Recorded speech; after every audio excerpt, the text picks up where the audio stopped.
नमस्कार दोस्तों, क्या आपको पता है कि 2013 में जो केदारनाथ धाम में प्रलय आई थी, उस प्रलय में आसपास के कई गांव बह गए, कई लोगों की जानें चली गईं, बल्कि कई लोगों की जिंदगियां तबाह हो गईं।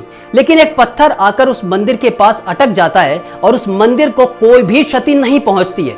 क्या ये एक कोइंसिडेंस था या फिर ये कोई चमत्कार था? आइए इसे समझने की कोशिश करते हैं। सबसे पहले अगर मैं आपको बताऊं तो इस मंदिर को 1200 से लेकर 1400 साल पहले बताया जाता है कि पांडवों ने बनवाया था। और इस मंदिर में जो पत्थर लगा है वो एक खास किस्म का पत्थर है। इसके बारे में मैं आगे बात करूंगा।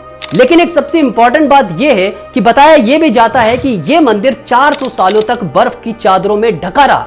और इस पत्थर की सबसे खास बात यह है कि यह किसी भी टेम्परेचर को बड़ी ही आसानी से मेंटेन कर लेता है और मंदिर को कोई क्षति नहीं पहुंचने देता है। इस मंदिर की एक और खास बात यह है कि इस मंदिर के आसपास के एरिया में यह पत्थर नहीं पाया जाता।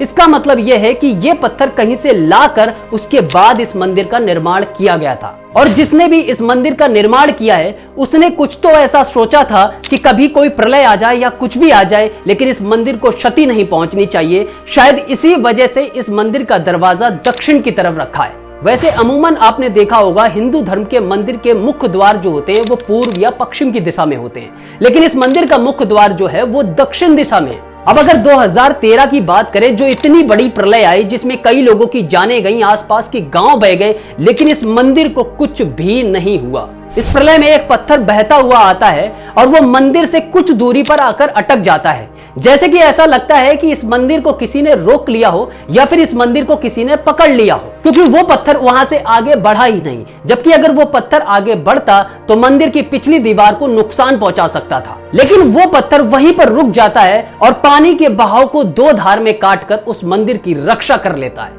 ऐसी घटनाओं को हम कोइंसिडेंस तो बिल्कुल भी नहीं कह सकते, क्योंकि जहां पर हजारों लोगों की जानें चली गई हों, कई के कई घर तबाह हो गए हों, लोगों की जिंदगियां बर्बाद हो गई हों, वहां पर एक पत्थर आकर ऐसी जगह रुक जाता है जो उस मंदिर को कोई क्षति ही नहीं पहुंचने देता। ये एक कोइंसिडेंस तो नहीं ही हो सकता। अब आप इसे एक कोइंसिडेंस कहेंगे या फिर इसे एक चमत्कार कहेंगे?